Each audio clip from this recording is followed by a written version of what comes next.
Beleza? Continuemos. A religião. Estão vendo aí? Uma deusa? Essa é uma deusa cretense. E perceba que tem um elemento fundamental aqui nessa cultura. Os cretenses tinham como principal deusa uma mulher. Já diferente dos gregos, que o principal deus é um homem, né? Que é Zeus, que é o que comanda lá o Olimpo. Teve que matar lá o pai Cronos, ele e os irmãos. Perceba, mais uma vez, 3 irmãos, né? Então, a mãe nessa cultura é muito significativa. Ela nos indica que é uma sociedade matriarcal.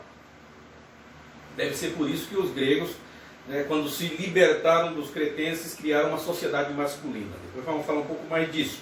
Mas aqui nós temos vestígios dos palácios, né, maravilhosos, lindos, que sobraram dessa civilização que dominou até por volta do século XII a.C. a civilização grega. Pois bem, continuemos. Aí, aqui é um breve histórico sobre Creta, né? Não vão perder tempo com cada ponto para não ficar um vídeo muito cansativo, né? Mas temos aqui, o modo de produção é doméstico, ou modo de produção asiático, como dizia Marx. O que é o modo de produção asiático? Ou modo de produção do comunismo primitivo? É quando as terras pertencem ao Estado. O Estado fornece a terra para que os súditos, a população, a utilize, né? Então, grupos da elite se apossam da terra e justificam assim a predominância. A esse modo de produção, Karl Marx, né, vai dar o nome de modo de produção primitivo, ou asiático, ou ainda comunismo primitivo. Primeiros palácios, segundos palácios, pós-palatino, que é o domínio micênico. Por volta de 1100 a.C., os dóricos massacraram a população da ilha de Creta. Os dóricos são gregos que moravam na península do Peloponeso, que nós vamos conhecer depois como espartanos. Joia? Pois bem, no período homérico, como que funcionava isso? Como que estava organizada essa sociedade? Lá no começo eu falei que no período pré-homérico nós tínhamos os clãs, né? Os genos, ligados por consanguinidade. Agora aqui nós temos isso um pouco ampliado. No período homérico nós temos aqui as frátrias, as tribos e os demos. A palavra demos, que vai dar origem à democracia, né?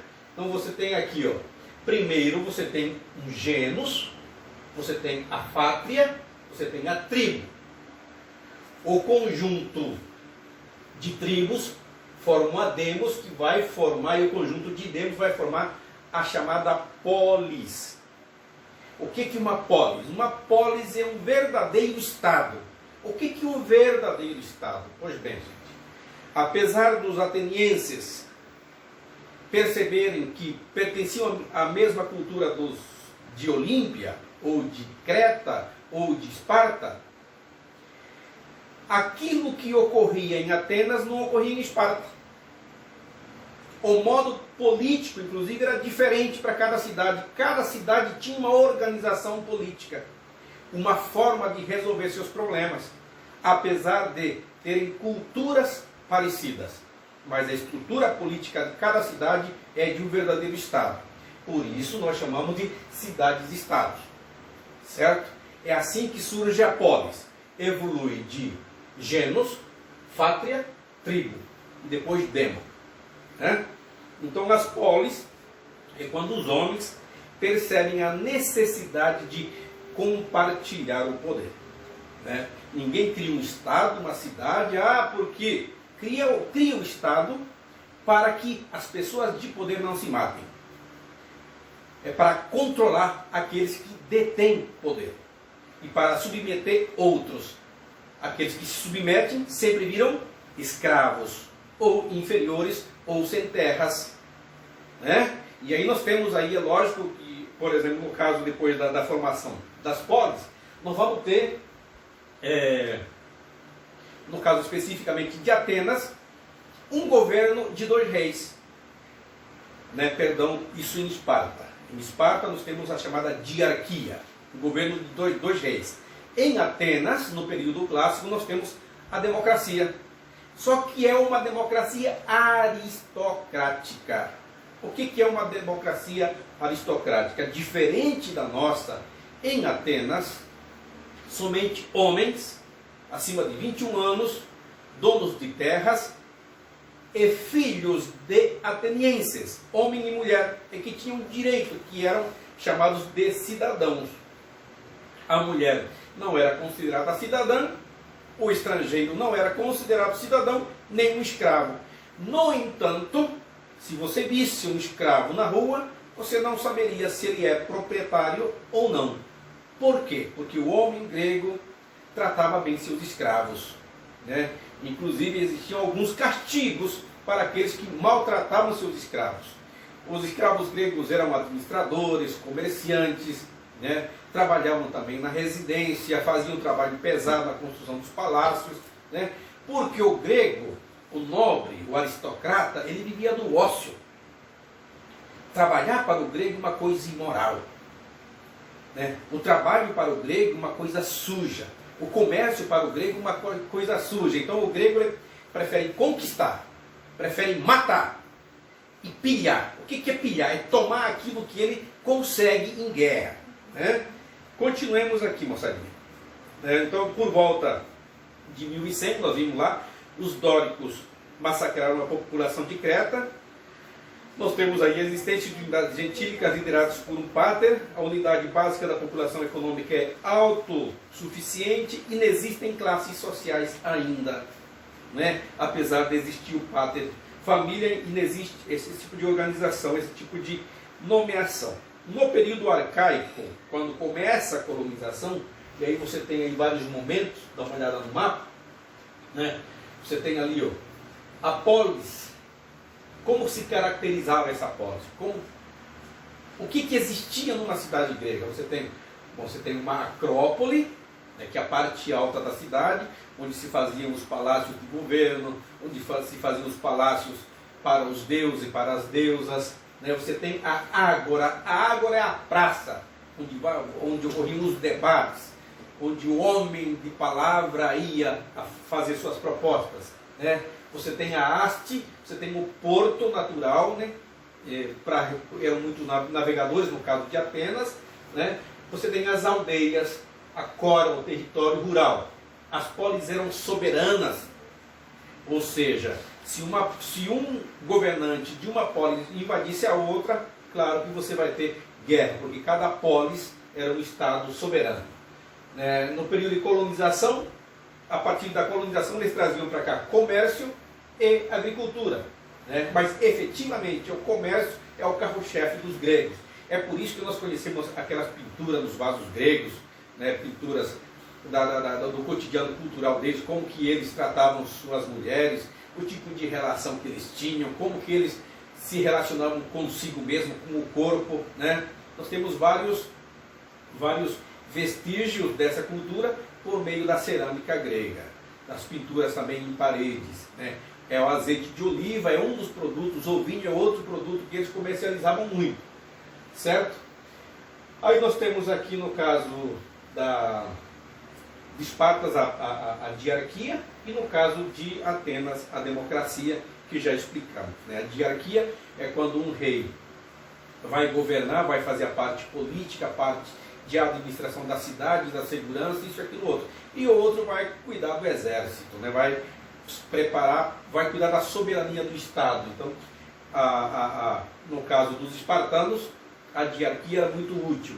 No caso dos gregos, eles tinham uma ferramenta, né, chamada lá de ostracismo, que também era uma ferramenta que protegia os gregos de possíveis ditadores, possíveis, né, pessoas que quisessem se apossar dos estados, e essa ferramenta servia para exilá-los por até 10 anos ou para o resto da vida, perdendo tudo aquilo que eles tinham, né? Os gregos, eles eram politeístas, em termos de religião, acreditavam em vários deuses. Esses deuses eram antropoformizados, ou seja, pareciam homens, pareciam mulheres, tinham sentimentos humanos, ódio, vingança, prazer, né? Eles queriam também, né? Eles queriam se vingar, se vingavam, né? É diferente um pouco do nosso Deus. já como eu havia dito, né, o homem grego não pedia perdão para um deus grego, né? Ele não se ajoelhava por qualquer coisa, ele não tinha medo, não significava que lhe respeitasse o Deus. A palavra era muito importante, como nós já falamos, por conta das assembleias, né? Os conselhos que eram feitos para tomar decisão de guerra, do que fazer, o que construir, como construir, e se aquele político vai continuar comandando o Estado ou não, se aquele general vai liderar uma guerra ou não, né? A participação direta dos cidadãos é a diferença entre a democracia deles para a nossa democracia. A democracia grega, apesar de aristocrática, era uma democracia direta.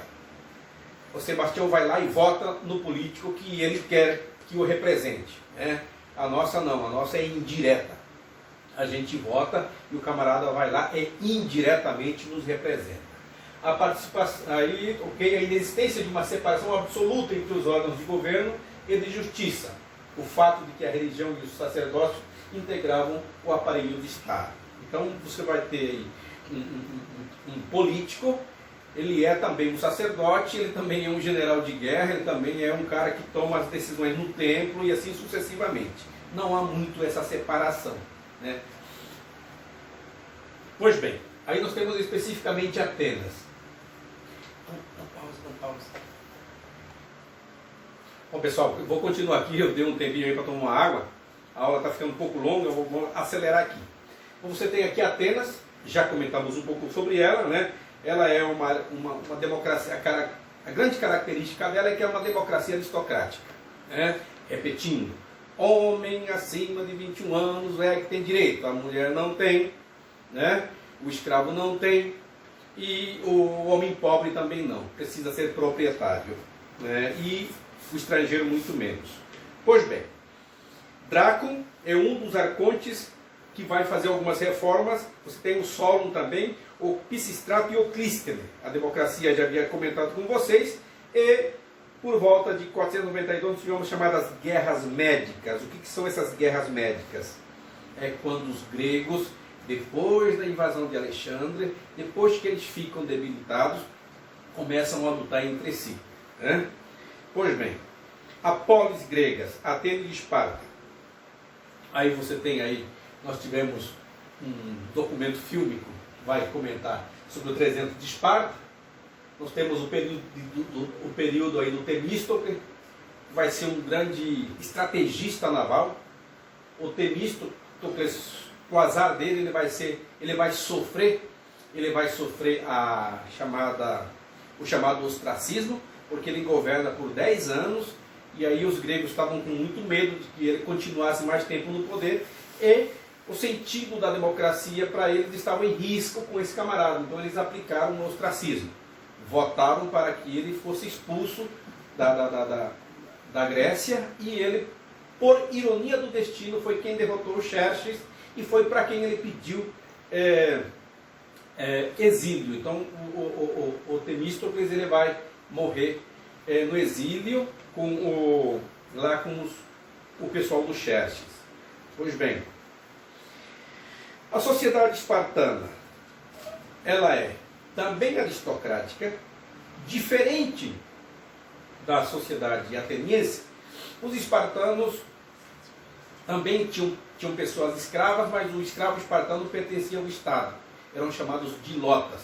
Então os espartanos, eles conquistavam o outro, pilhavam, matavam alguns, e aqueles que se rendessem serviam como escravo do Estado. E aí, quando um cidadão precisava, ele fazia esse requerimento ao Estado, e o Estado assim o atendia. Os espartanos eram extremamente cruéis, né? A criança espartana nascia, ela era medida, pesada. Se tivesse fora da medida, eles lançavam no abismo, essa criança morria. Eram extremamente segregacionistas, com pessoas que nascessem fora do tamanho, fora do peso, né? Aos 7 anos, a criança era arrancada dos pais, era mandada para o exército. Dos 7, ela ficava praticamente até os 30 anos no exército, né? É porque os gregos aconselhavam que o homem se casasse somente a partir dos 35. Né? A mulher podia casar a partir dos 16 anos, mas o homem era aconselhado que ele se casasse somente a partir dos 35, porque ele já estaria formado e já teria vivido, experimentado uma guerra, passado por todo esse processo, né, de ficar dos 7 anos até os 15, aos 15 anos ele tem um processo de iniciação, aí ele é aprovado como sendo mais um elemento masculino para servir ao exército, né? E aí ele fica até os 30 e sempre vai ser um guerreiro. O homem grego tem uma ética guerreira. Ele prefere morrer na guerra do que morrer de velho. Para os gregos é imoral morrer de velho. O bom grego morre na guerra. É uma sociedade escravista, a sociedade espartana, que nós já falamos para vocês aqui. Existiam 2 reis, né? O domínio macedônico, a cultura helenística, que já comentamos também um pouco lá atrás. Aqui é só para mostrar mais ou menos a expansão do Alexandre o Grande. Vocês deem uma olhada, print, essa aula também está em PowerPoint. Aqui é só mesmo para não ficar muito cansativa a fala e vocês estarem dando uma olhada. Nós conhecemos dos gregos, são os deuses, estão aí Zeus, Atena, Afrodite e por aí vai. Na mitologia, Perseu, Jasão, Teseu, Édipo, Hércules.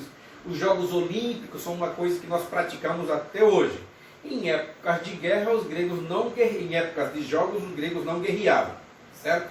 Esses jogos eram feitos em Olímpia, eles faziam aqueles coliseus dele, onde cabiam até 17, 20, dizem que tem coliseu lá que cabe até 50 mil pessoas. Na verdade são anfiteatros, com uma acústica perfeita, eles aproveitavam a formação da montanha, e naquela montanha eles faziam os assentos e tal,